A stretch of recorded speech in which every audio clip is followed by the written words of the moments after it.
ฮัลโหลฮัลโหลฮัลโหลไฮเลเมตมาส่งซอสคือเก่าพวกเจ้าเอ้ยแต่ว่าพวกนี้บ่แม่นมาส่งซอสแต่เขามาเล่นการพนันคอยบ่ได้มาเล่นการพนันได้you know น่าได้แล้วตู้นี้ก็สิเมื่อแล้วตู้นี้เอาจัดไปจะได้โบนัสละเอาเงิน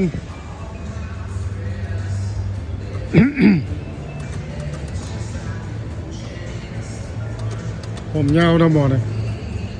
Did you play? สบายดี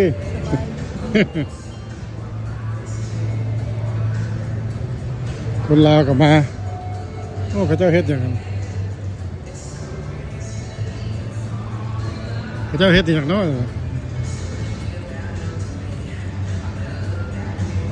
โอ้ VIP 40,000 extravaganza โอ้สุดยอดวินเบกฮอลลีวูดคาสิโนเมืองลาวเนี่ยบ่เฮ็ดแล้วเมืองลาวเนี่ยบ่ได้เล่นแล้วเขาก็บ่เล่นดอกโอ้เอลวิสก็มาเล่นนำเนาะมันจะเบิ่งเอลวิสบ่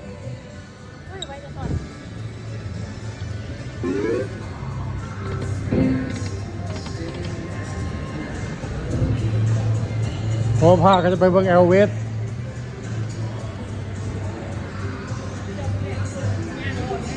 เอากระเจ้าให้กระเจ้าเบิ่งเด้แม่เจ้าเพิ่นว่าเขาเป็นผีบ้าเพิ่นว่า